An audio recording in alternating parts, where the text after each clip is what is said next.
Hello and welcome back to the Rev Real Estate School podcast. I'm your host, Michael Montgomery, and today we're joined by Nick Gray. Now, Nick Gray is an entrepreneur and best-selling author based in Austin, Texas. And he started and sold 2 companies, including Flight Display Systems and Museum Hack. Now, what we're going to talk to Nick about today is all about his new book, The 2-Hour Cocktail Party. And this is the handbook for building relationships using small gatherings, which is extremely important in real estate. Now, on top of that, Nick has a TEDx video that has been watched over 75,000 times, and it's all about why he hates most museums. Really great talk and definitely worth watching. On top of that, he's been featured in the New York Times as well as the Wall Street Journal, and New York Magazine called him a host of culturally significant parties, which I would totally agree with.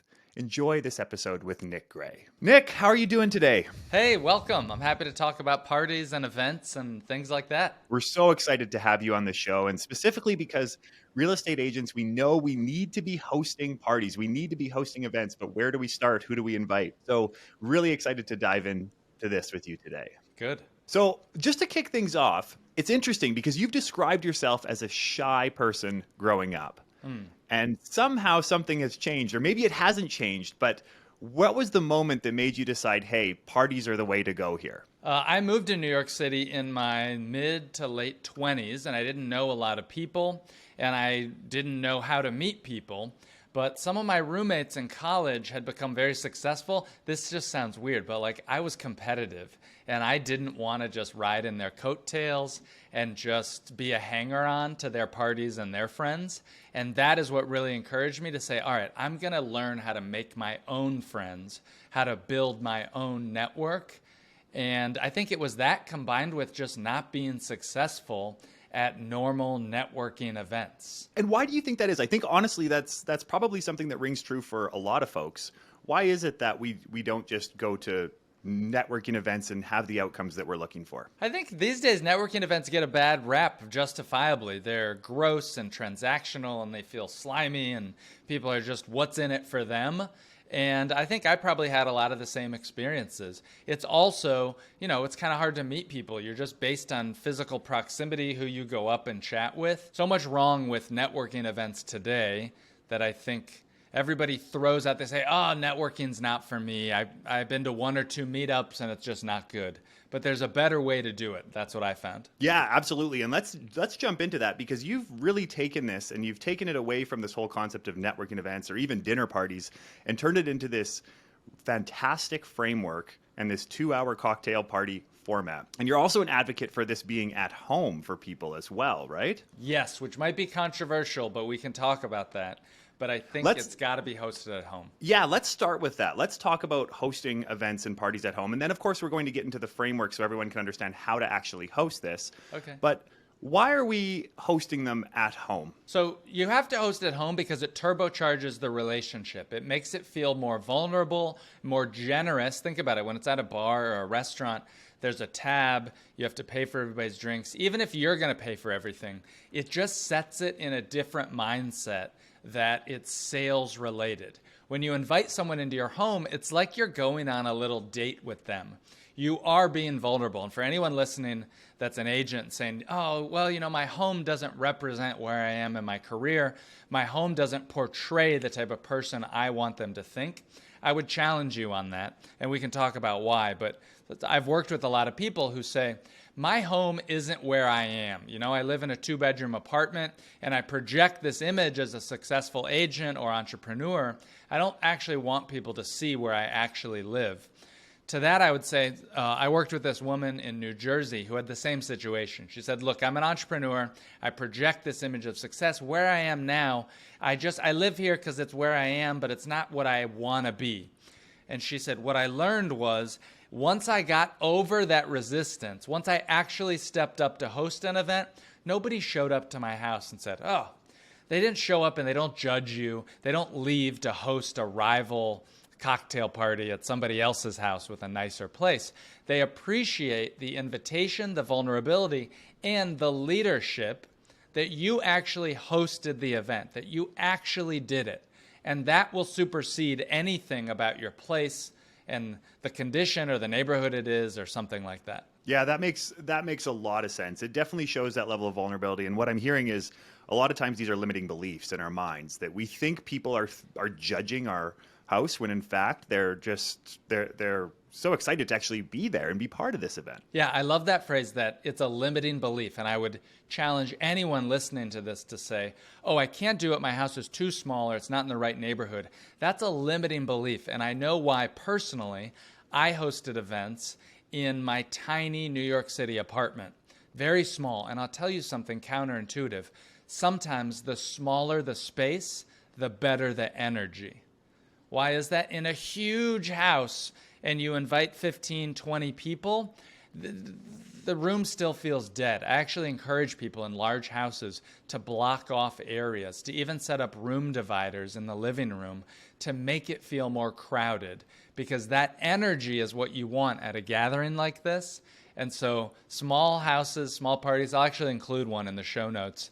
This guy in Chicago had a 300 square foot apartment and he had 29 people, and he said it was amazing. People are laughing about how small it was, but so many people, the energy was incredible. And I like how you're saying this. You're bringing up the fact behind this energy concept, right? Which is so key when we're hosting these events. How do we keep the energy level up? And as we're jumping into that, you did also mention too the numbers. And so you're an advocate for this number of around 15 to 20 or so folks that are at the party. And so what's the purpose behind that number? So 15 is the critical number. That's really the minimum. And for most people, I say 15 to 20. For your listeners, if they're good at speaking and they feel sort of comfortable, they could maybe go up to 25. But 15 is the minimum. I'll tell you why. It's actually less work for you as a host the more people there are, okay? Less than 15, there's not enough energy. If you have 10 or 12, somebody walks into that room and looks around and says, well, I can easily meet and talk to every single person here. They're you don't hit the critical mass of the conversations.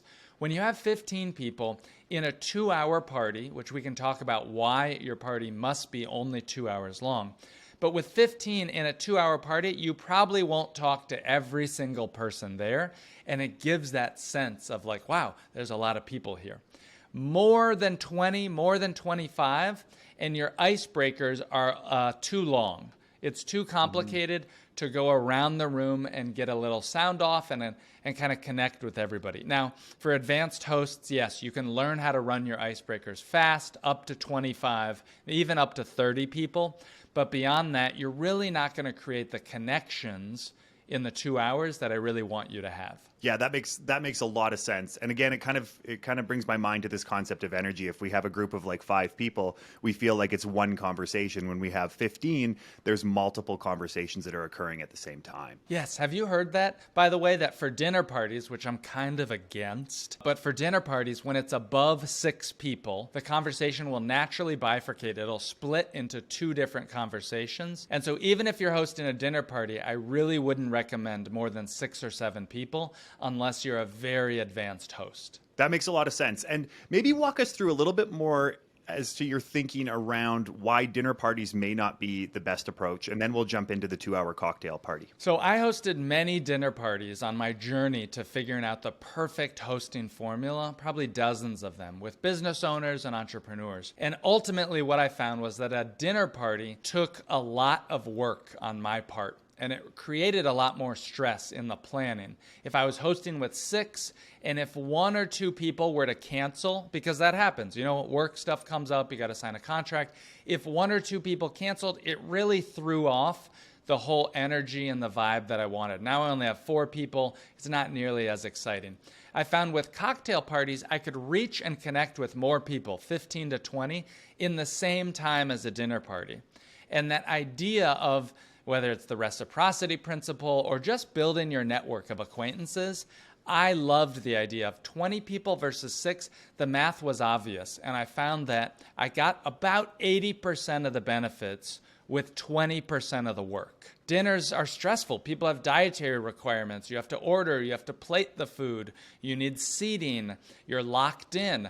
I also found, and here's the important thing, people said yes more often to cocktail parties than they did for dinners. Why is that? A cocktail party is an easy social event to pop into. that requires less of a commitment than a dinner party, which frankly can be a little intimidating and is better for friends than acquaintances. So let's just think, if I can wrap on it for a second, if you're an agent and you're looking to build your network of prospective contacts, of filling up your pipeline, you may not have these people in the best friend category. They may not know you well enough to be willing to say, okay, we haven't hung out one-on-one before, but yes, I'll come to your dinner party. It's a big commitment, frankly. But cocktail party, that phrase, I don't even drink alcohol, by the way. It's not about the drinks at your party. The phrase cocktail party just says this is a lightweight social gathering where you're going to talk to a lot of people. You can show up for 30 minutes and bail if you need to. Now, nobody will bail because you'll host an amazing event, but it just makes it easier for them to say yes to. That's what I found. Totally. That makes so much sense. And then even for us to say yes to actually hosting an event, because there's fewer blockers there with a cocktail party than there is a dinner party. And you actually brought up a really interesting point around acquaintances. And in real estate, what we find is, yes, friends and family can be fantastic as far as providing referrals, but acquaintances is really where the money is in many respects, because these people know us as real estate agents. They don't know us as best friends. They know us as a real estate agent, which then just incentivizes them even more to actually introduce us as a real estate agent instead of just a friend. So I think there's a lot of power to this. And that's kind of amazing too. I've heard this from other agents who have hosted these parties. They say, I don't even have to sell. When I host this event, I just, at the event, there's 2.5 rounds of icebreakers. And as part of every one of those icebreakers, you say your name and what you do. And simply you saying what you do for work, that's all the selling that you have to do. And it's going to keep you top of mind. So if you're listening, I hope that the number one thing that I want to encourage you to do is host a client event using my party formula. I've figured out a way to make it easy. And then what agents know, and I think it's why you were interested in having me as a guest, the biggest benefits will come when you can learn to make hosting a habit. When you can drop everybody that you invite, that you meet, every person you meet, you now get to give them the gift of inviting them to a party. And what I found was everyone wants to be invited to a party. Absolutely. Yeah, for sure. It feels great to be invited to a party. And I think jumping into the framework, I think, is going to be key here, because there is a system behind this. It isn't just let's open the doors and let people run in and do their thing. You are very systematic, and in a way that we have it as an acronym, your name, Nick, you have the Nick framework. So let's jump through that. Let's start with N. What's N all about? So N in my party formula, which it's Nick, N-I-C-K, like my name, N stands for name tags. Everyone is going to wear a name tag at your party. Now, I know what you're thinking. Wow, this sounds very formal. It's at my house and there's name tags. Trust me, even for a gathering of your friends and neighbors, you have to use name tags. Should I talk about why that's helpful, or what are your thoughts on it for you, Michael? Yeah, I mean, I think that it's extremely valuable, but as a host, we tend to not think about it, because as a host, we think we know everybody, right? But then there's the fact that we're inviting 15 people. There's going to be people, there's going to be plus ones. They're not going to know one another. And the word that comes to mind to me is just an equalizer. We're all on the same playing field here. Name tags are an equalizer. Name tags are the sports jersey that shows everyone is on the same team. Why your parties will be successful is because you're going to host events to help your clients, your prospects, your friends, your neighbors meet new people. Name tags will play into that, showing that this is not a party of cliques. This is not a party where everybody knows each other. No, name tags say, look, I live here in town and community. I want to introduce all the great people that I'm meeting. We have name tags to make it easy to go up and say hello to somebody. That's why name tags are helpful. They also help people that are a little introverted, that are shy, that don't feel themselves as extroverts. They help them feel welcome. So that's a key part of it. I'll tell you one more thing. You have to mention the name tags in your invitations and in your event RSVP, so that there's no resistance when somebody shows up. I have found through training hundreds of people how to host their first party that simply by mentioning there'll be name tags, and the way I do it, and other people find success too, is saying, hey, I'm hosting a cocktail party to introduce new people I've met in town and my old friends. There'll be name tags because I'm bad with names and some icebreakers to help us meet new people. Simply by mentioning that, you get people's buy-in that there'll be name tags and they know what to expect when they show up. So much of being a good host is setting the expectations for what will happen when people arrive. Totally. I totally agree with that. And, I'm nodding my head so much because the other piece to this is sometimes when there's an event or a networking event and all I see is it's just going to be mingling and there's not actually something of substance there, or there's not something that I'm going to be doing, or there's not any direction, I'm resistant to join that event. But as soon as I know, okay, this is going to be the sequence of events, you're going to come in, you're going to get a name tag, we're all going to be on the same playing field, there's going to be icebreakers, I can start to actually visualize in my mind what we're going to go through. Right? Adding a little bit of structure, and we'll talk about that with the next one, the I, but adding the structure really helps to be successful. Think about it. You can't win a game if you don't know the rules. The same thing applies to an event. If there's not a little bit of structure, people are just left to bounce around and randomly meet people, which, can be nice. And I'm not saying that those events are bad. I'm just saying I have found through hundreds of my own parties that a little bit of structure makes it massively more successful, and you will look like a genius. You will look like an incredible host. That's the other piece to it, for sure. So let's move on to the next one, which I absolutely love. And I know a lot of people, once we hear the I in the Nick framework, we're going to probably have a little bit of resistance. So what's the I, and walk us through that one? The I stands for Icebreakers. Now, an icebreaker simply serves the purpose to introduce everybody around the room. It's a call out to let you know who else is at the party and encourage guests to go talk to somebody new. Now, icebreakers also have a hidden purpose, is that when you run them 2.5 times at your party, they'll help to break up the conversations. When you do an icebreaker, you'll ask everybody to circle up and stand in a circle. It might sound awkward. I know you might listen to this, but trust me, having hosted thousands of these icebreakers at hundreds of parties, I can tell you that reliably, they create new connections and people are so thankful for them afterwards. Now, what is a simple round of icebreakers? I like to stack my icebreakers at the beginning of an event when there's no rapport, when people are colder, when they haven't warmed up. I use a simple icebreaker with a simple answer. So I go around the circle. I say, hey, everybody, let's circle up. We're going to do a round of icebreakers.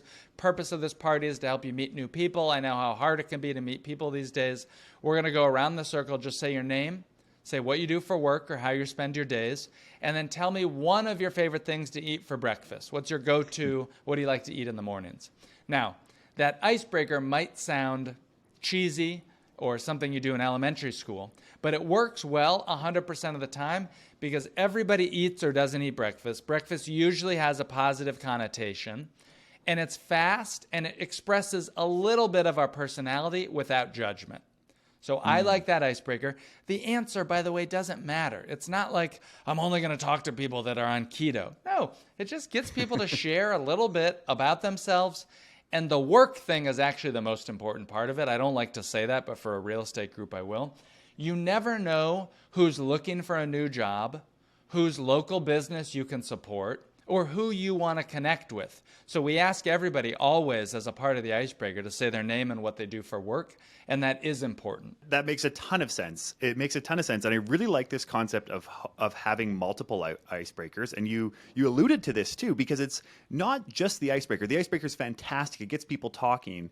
But then on top of that, when you then ask the second icebreaker, you actually cause people to stop talking, which in many ways is a good thing. It then redirects traffic kind of back to the group setting and then allows people to break off into separate groups. So where did you come up with the number of icebreakers, and what would be a second icebreaker potentially that you'd use? What I look for, I feel like I can share this with you because you seem like an advanced host or somebody who knows about social dynamics. At my events, I look for movement in the room. If I look around the room and an hour later, everybody's talking to the same person, I actually don't want that. Because at my events, I want them to have a lot of little conversations. I want them to go deeper later on. I want them at my parties to talk to new people. And that's so important for your listeners and for your viewers to know that you as an agent can become seen as the super connector in your town, in your community, when you host events that help people meet other people. So later on at the party, to answer your question, I'll do an icebreaker that I call an advanced icebreaker, usually for the last one, to ask people to share something that adds value to the room. Now, I don't say those words exactly. I'll tell you the questions I use. But I want to tell you first the theory behind it, that the last icebreaker, about 30 minutes before your party ends, you'll have everybody circle up, and you'll have them again share their name, what they do for work, and then something that adds value to the room so everybody feels like they're getting smarter, and they'll leave your party thinking, wow, that was awesome. Like, I learned a lot. I met a lot of new people. So that's why we do that at the end. There's about 3 questions that you can use. The number one that I have people use most often is say your name, say what you do for work, and share a great piece of media that you've consumed recently. That could be a podcast like this, a TV show you binge watched on Netflix, a movie that you saw, or a great book that you've recently read. Now, I will tell people, I'll give them a 5-minute warning so they can think about this. Hey, everybody, in 5 minutes, we're going to do the last icebreaker. I'll ask you to share a great piece of media. That's a book, a podcast, a movie, something you read that made you think, that made you laugh. It could be a trashy reality TV show or a great book on productivity habits. Think about that. Now, when everybody goes around and shares that, people are getting ideas for great media. They're thinking, oh, wow, I've heard about that movie twice now. Ooh, I've been meaning to read that book. It gives them an excuse to go talk to new people afterwards, and they're going to leave your party feeling smarter and more well-informed. I'll pause now to see your thoughts on that, or if you want to hear the other ones. I really do want to hear the other ones, but I absolutely love that because it's also showcasing interests ultimately, right? Like Yeah. if you're interested in productivity and that was your most recent read, then that's just an obvious topic of conversation for somebody to ask them about Pomodoro technique or something like that, right? Yes, exactly. And then very interested, yes, in your remaining ones. So the other ones that you could ask at the end of the night, if you don't like that one for some reason, which town do you live in, Michael? I live in Calgary, Alberta, in Canada. Nice. So you might say, hey, for the last icebreaker, I want to know your best Calgary city hack, your best Calgary pro tip. What's your favorite dog park, ice skating rink, coffee shop, library branch? Tell me something, little restaurant that just opened. Tell me something that you love here in Calgary that other people might not know about. Now, that's a really good one, especially for real estate people, because even from everybody sharing, you'll establish yourself as a city expert. People will leave your event thinking, oh my God, my friends should come to his parties. And it's one of the biggest benefits that you will start to use these parties and people will introduce you as a host saying, oh my God, you have to go to Michael's parties. He hosts these great events. That's one icebreaker. The last one that's an easy one is, what's the best purchase you've made over the past year, $100 or less, that's improved your life? It could be an object like a kitchen gadget or an experience like a guided tour. What's the best experience, $100 or less, over the last year? And people are sharing all these cool things. Oh, I got this massage gun. I got this coffee grinder. That's a nice one as well. That's a really good one. And I'm smiling right now because I think I just finished reading a Twitter thread or a blog post that you posted on, it's like 46 gadgets or something that you loved. And I'll link that up in the show notes as well. But those sort of things, they really suck me in. Anytime I see anything under $100 that has changed somebody's life, I want it. I want it now. And it's good. It's good at a party because everybody will be chatting and sharing these things. And it's this little bit of structure at a client event that you can add to make it not feel like a networking event, to make it not feel like a client event. Someone gave me good advice because I talk to a lot of people who host events, and some people want to host singles events. And they said the best piece of advice for a singles event is to never call it a singles event. Well, the same thing probably happens with a client event. The best thing to do is to never call it a client event. And you can be successful when you mix in your clients, your prospective clients, with other people who you know. Don't make it all clients. You want to involve your neighbors, your friends, your colleagues, your ex-colleagues, spouses. That is what will make this event truly successful and to give you the momentum to make these part of your funnel. That number one, as soon as you meet somebody, hey, Says, I host these awesome events. They're little cocktail parties. I invite interesting people I've met around town. Can I send you the information for the next one? What an easy close to get to yes. I love your phrasing on that too, Nick. Just how you've actually presented it. Can I send you the information on it? And it just to me feels like, yes, it's a close, but it's also just a friendly approach, right? I'd like to get to know you a little bit better. Come to one of my parties. Exactly. This isn't, can we meet and I can tell you about my business? No, it's, hey, I'd love to invite you to a party. It's a gift that you get to give. It's the biggest thing. Everybody wants to be invited to a party. Absolutely. And then we move on to the C in the Nick framework, which is cocktails. So walk us through that one. So C stands for cocktails only. And the important thing to know is your listeners are probably overachievers. They run their own businesses and they might be thinking, oh, wow, well, I have to feed people. And what I have learned is that is a limiting belief in so much that it will hold you back from hosting an event. You'll think, oh, I'm too busy right now. Year end, Q1, Q2 goals. I can't host this now, but I will do it in the future. Well, that day for many people never comes.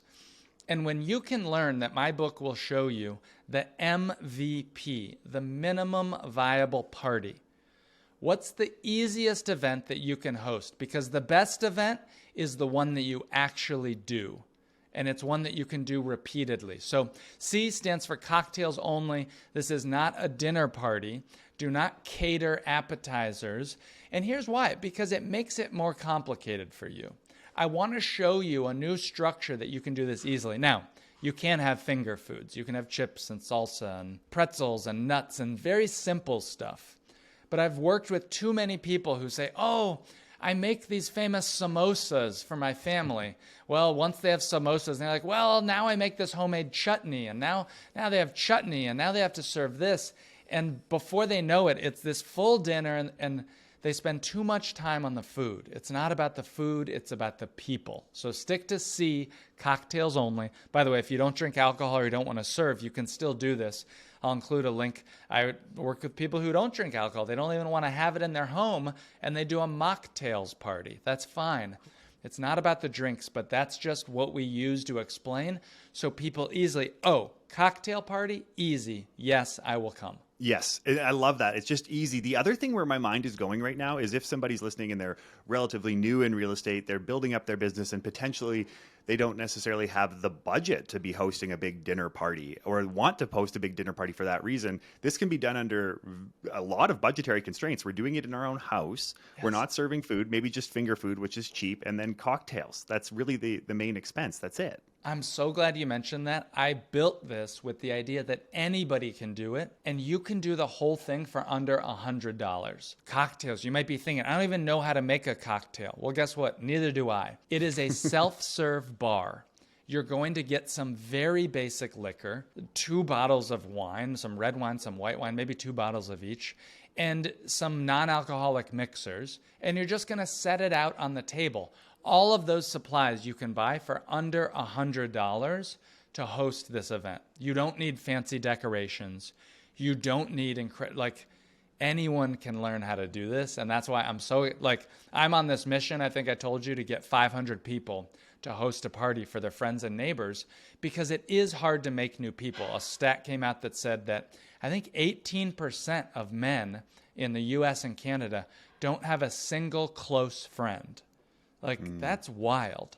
When you host these parties, you will genuinely be adding value to your community, and people are just it's so great how much this helps you by helping others. Absolutely. And then we leave it on such a good note too. Actually, the final part of the framework, the K, is my favorite because this is, I think, where all of our heads go is how do we end a party? So walk us through K. So K stands for kick them out at the end. It's only 2 hours long.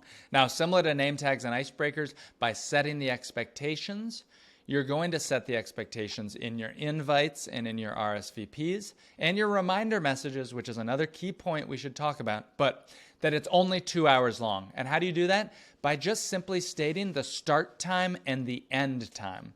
If you listen to anything that you take from this podcast, number 1, you got to use name tags. But number 2, list an end time. And here's why. it will help more people show up on time. Have you ever been invited to like a 5 o'clock party? You're like, ooh, what time do I show up? Well, host said 5. I don't want to show up right on time, so I'll show up at 6. Oh, but they're from Central America, so they culturally start 2 hours late, so now I won't show up till 7. Well, that extends what I call the awkward zone at the beginning of your party. You'll find that when you list it as a 2-hour party, more people will show up on time. Why is that important? Because you hit critical mass faster. It also lets people know this is not a crazy blowout party. This is a 2-hour gathering. More people will say yes, and more people will want to come to your next party because they'll know that you throw an efficient gathering. Now, that's funny to say, an efficient party, right? It sounds a little nerdy. But trust me, you need to think about this as a framework. A good host is someone who can make hosting a habit.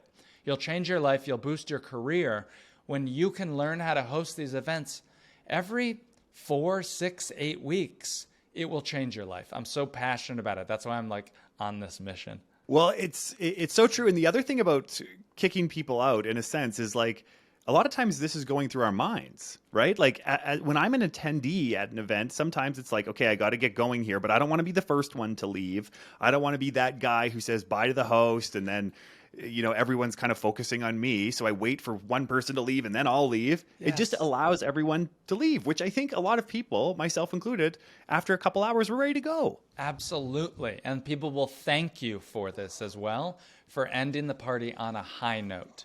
You'll end your party with people having a good memory. It's not like, oh, we have to sneak out. It's such a buzzkill, frankly.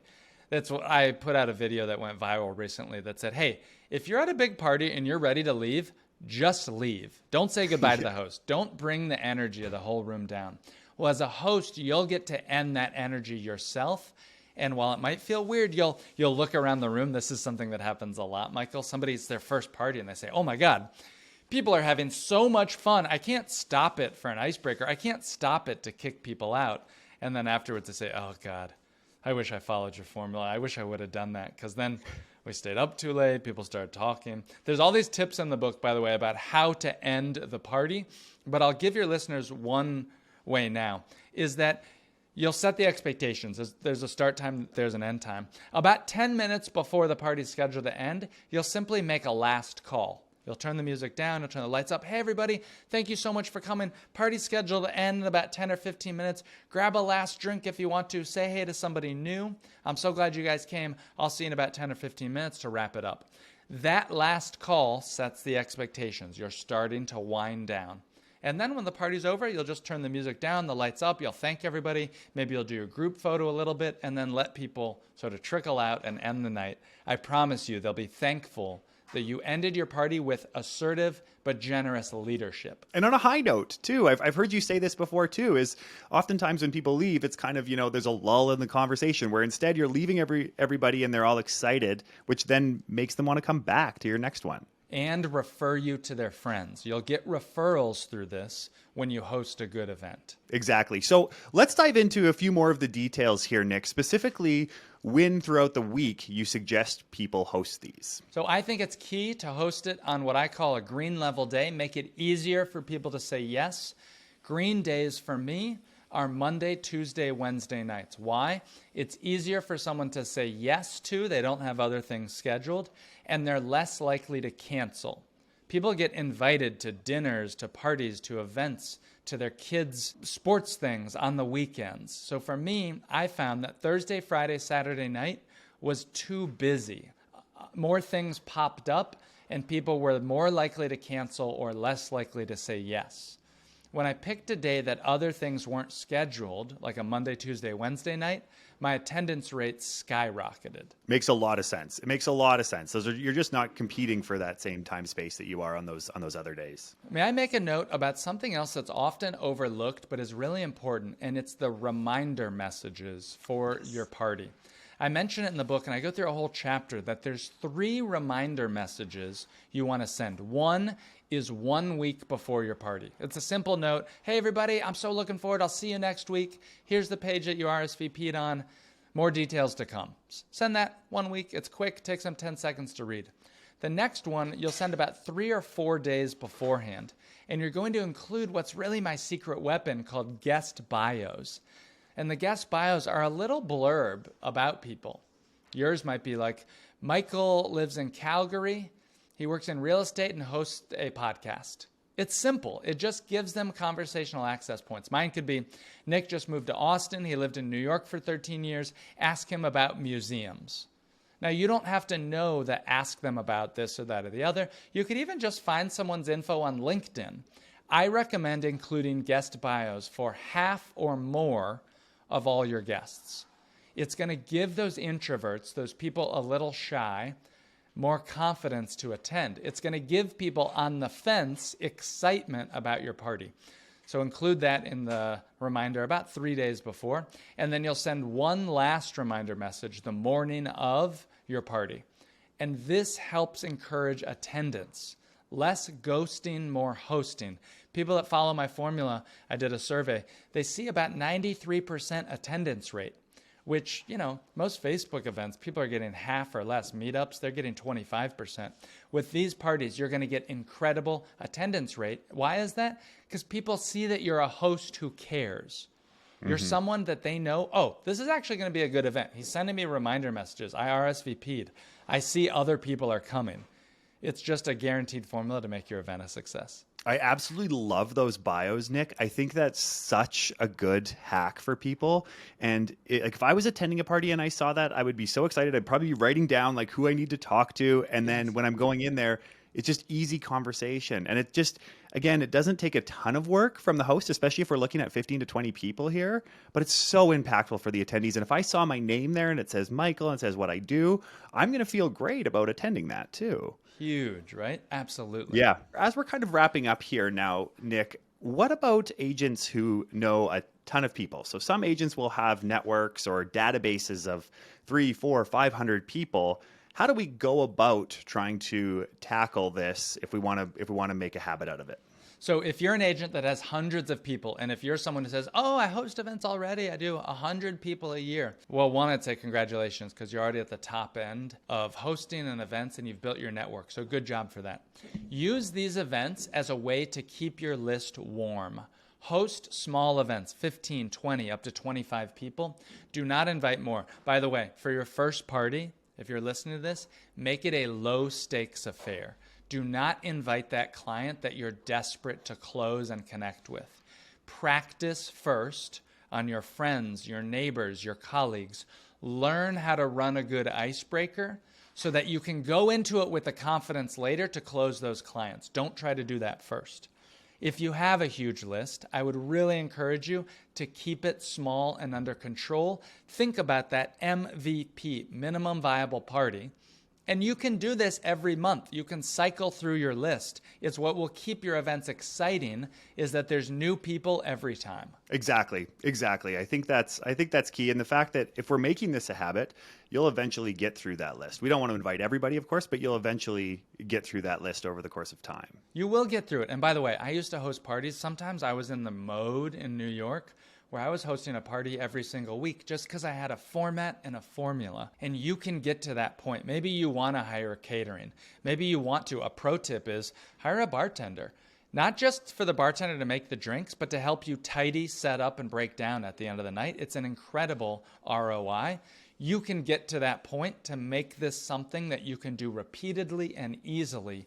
Wash, rinse, repeat. It's an incredible funnel. Yeah, absolutely. And I love your tip on if it's the first time going through this, make it low risk, make it with close friends, make it with people that you know quite well so that you can kind of work through what it is you want to adjust for the next time around. So I've had readers, I worked with this guy in St. Louis here in the US, and he said, oh, I'm hosting my party. I got great news. It's my first one. I've never hosted a party before.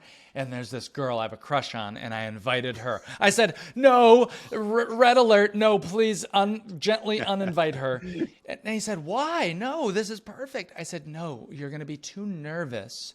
You won't break up the room to do icebreakers. You won't have the confidence because you won't want to embarrass yourself. Your first party needs to be the people you're comfortable with. Because a lot of people, you might be listening, what's the big deal? I can tell you, when you have a room full of people talking, it might not be easy to stop the party and run an icebreaker. Only after doing it will you see how powerful it is. But I hear that sometimes people call me mid-party. Hey, I'm a host. Everybody's having a good time. Why do I need to stop it? Don't you do an icebreaker when it's awkward? It's not awkward. I say, no, you do the icebreaker to mix up the room, encourage new conversations. Have you ever been at a party, you get stuck talking to somebody and you're like, I've talked to them for 5 minutes. I'm kind of done, but I'm too nice to end it. Well, when you run icebreakers, you give people an easy excuse to end their conversation. That's why you're going to do these things. I think that's such a great key to the icebreaker concept, is it gives people an opportunity to then talk to other people. Absolutely. Yeah.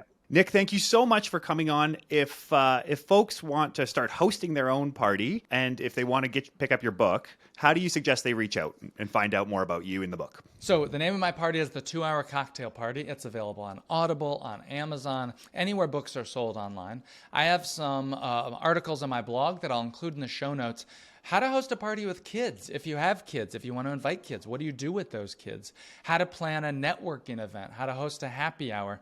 My formula from the 2-Hour Cocktail Party is like an operating system for events. So I'll include all those links. And then if you want to get an executive summary of my book and 12 things you can do for your next event right now to make it a success, I have a PDF on my website. My website's nickgray, gray.net, N-E-T. And then I post a lot of stuff on Instagram, on my stories, and I'm at Nick Gray News, N-E-W-S there, so check me out.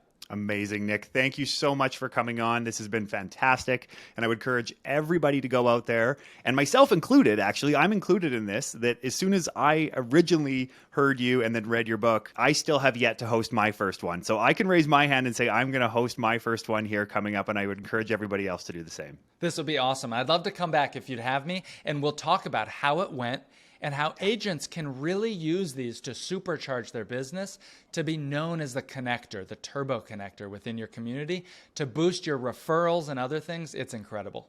I love it. Nick, thank you so much. Really appreciate your time. Thanks for having me. Bye-bye. Bye.